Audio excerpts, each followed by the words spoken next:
मुंबई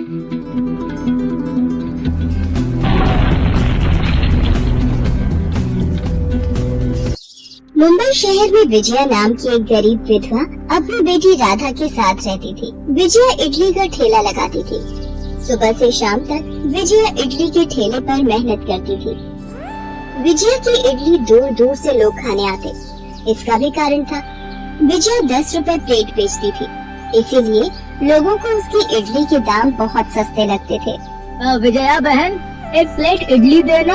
अभी बनाती हूँ भाई साहब। कुछ भी कहो विजया बहन, तुम्हारी इडली बहुत ही स्वादिष्ट बनती है और दाम भी तुमने बहुत सस्ते रखे हुए हैं। अमीर हो या गरीब, हर कोई तुम्हारी इडली खरीद कर खा सकता है। हाँ भाई साहब, मैंने गरीबी में दिन गुजारे हैं, मैं जानती हूँ भूख की कीमत। माँ, वो दादाजी आ गए। राधा बिटिया तो मुझे दूर से ही पहचान लेती है। हाँ बाबूजी, आपको इतना समय हो गया हमारे ठेले पर आते, एक दिन भी ऐसा नहीं जाता जब आप मेरे ठेले से इडली खाकर ना जाए। विजया बेटी, तुम्हारे हाथ की इडली खाने की आदत हो गई है। इडली खाकर मेरा पेट इतना भर जाता है कि आराम से पूरा दिन निकाल देता हूँ। हाँ अच्छा बाबूजी, आप कह रहे थे आपके किराएदार घर खाली करके जाने वाले हैं। अभी कहाँ गए हैं? कई बार उन्हें कह चुका हूँ घर खाली कर दो, पर वो करते ही नहीं है। सारा दिन शोर मचाते रहते हैं। उनके घर में कोई न कोई पार्टी चलती रहती है। बहुत परेशान हो गया हूँ मैं इन किराएदारों से। विजया अभी बूढ़े व्यक्ति को इडली दे ही रही थी कि अचानक वहाँ एक गुंडा आ जाता है। देख विजया, तूने मुझे इस हफ्ते भी किराया नहीं दिया। ये ठेला जिस जगह खड़ा है, ये एरिया मेरा है। 2 महीने के तेरे 5,000 रुपए बनते हैं। 1 हफ्ते का समय देकर जा रहा हूँ, मुझे 5,000 रुपए दे देना, नहीं तो ये ठेला और सारा सामान उठाकर फेंक दूंगा। दिलावर भाई, ऐसा मत कहो। मैं 1 हफ्ते में 5,000 रुपए कहाँ से लाऊंगी? बड़ी मुश्किल से तो घर का गुजारा चला पाती हूँ। नहीं सबिला, मुझे इससे कोई मतलब नहीं है। यहाँ मुझे हर दुकान वाला पैसे देता है और तुमने मुझे पिछले 2 महीने से कुछ भी नहीं पकड़ाया है। अब पूरे 5,000 रुपए लेकर ही मानूंगा मैं। जा रहा हूँ मैं, अगले हफ्ते आऊंगा। दिलावर नाम का गुंडा विजया को धमकी देकर चला जाता है। अब ये गुंडा कौन था बेटी, जो तुमसे इस तरह से बात कर रहा था? बाबूजी, ये इस एरिया का गुंडा है। ये सभी दुकानदारों से महीने के पैसे लेता है और कोई ना दे तो जबरदस्ती करके उससे पैसे छीन कर ले जाता है, और अगर कोई पुलिस को खबर करनी चाहे तो उसकी सारी दुकान और सामान तोड़ देता है।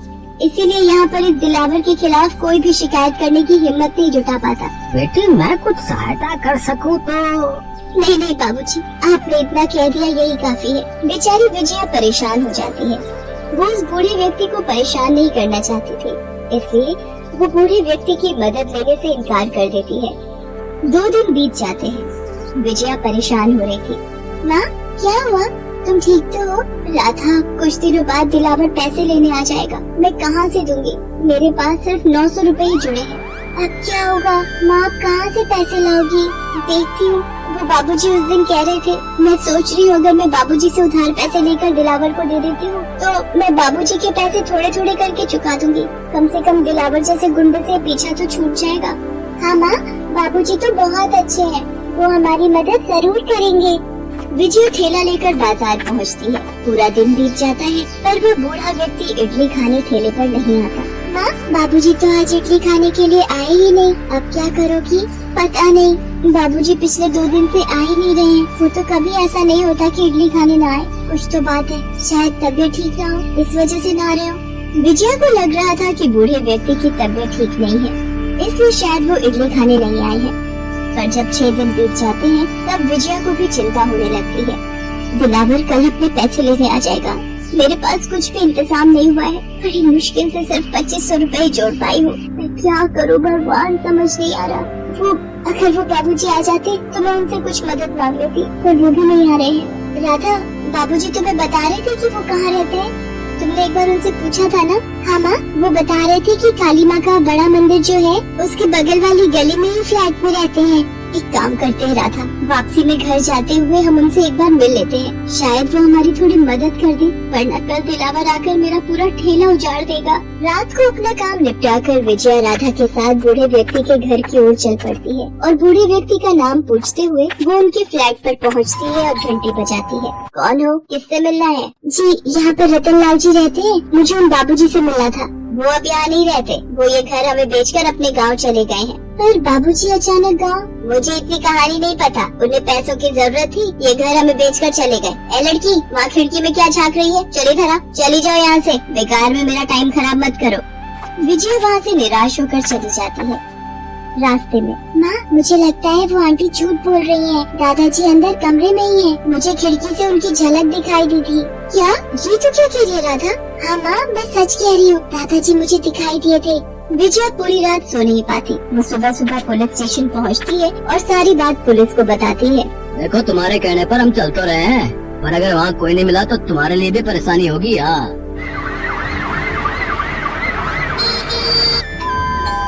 तुम्हारे कहने पर हमने सब जगह देख लिया, सॉरी मैम, हमने आपको परेशान किया।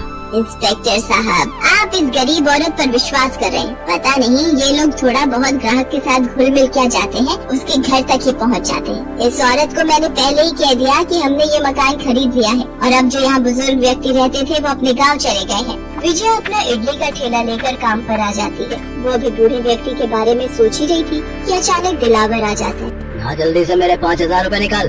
दिलावर भाई, मेरे पास ये 2500 रूपए है, अभी आप ये ले लो, मैं कुछ दिनों तक बाकी के पैसे दे दूंगी। मैंने पहले ही बोल दिया था, मुझे पूरे पैसे चाहिए। लड़कों, चलो सब मिलकर इसका ठेला तोड़ दो और सामान उठाकर फेंक दो। दिलावर भाई ऐसा मत करो, मेरी रोजी रोटी इस इडली के ठेले से ही चलती है। दिलावर विजया की एक बात नहीं सुनता और सारा ठेला और सामान तोड़ कर चला जाता है। विजया फूट फूट कर रो पड़ती है। तभी उसकी नजर उसी औरत पर पड़ती है जो बूढ़े व्यक्ति के घर में रह रही थी।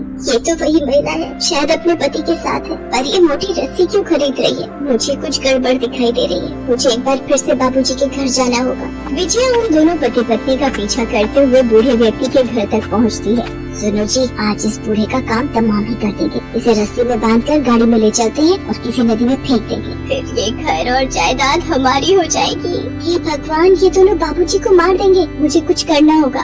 देखो जी, मैं तुम्हारे कहने पर पहले भी एक बार उनके घर जा चुका हूँ, अब बार बार जाते हुए हमारे ऊपर भी बात आती है। इंस्पेक्टर साहब, मैं सच कह रही हूँ, वो लोग बाबूजी को मार देंगे। बस एक बार और मेरे साथ चल लीजिए, फिर मैं आपको कभी नहीं कहूँगी। इंस्पेक्टर विजया के साथ जब बूढ़े व्यक्ति के घर पहुँचता है तो वो उन पति पत्नी को रंगे हाथ पकड़ लेता है। गिरफ्तार कर लो इन दोनों पति पत्नी को। विजया बेटी, ये दोनों मेरे किराएदार हैं। मैंने तुम्हें बताया था, ये बहुत सालों से यहाँ रह रहे हैं। मैंने जब इनसे अपना मकान खाली करने के लिए कहा तो इन्होंने मुझे बांधकर कमरे में बंद कर दिया। पिछले 1 हफ्ते से मैं कमरे में कैद हूँ। आज तुमने मेरी जान बचा ली बेटी।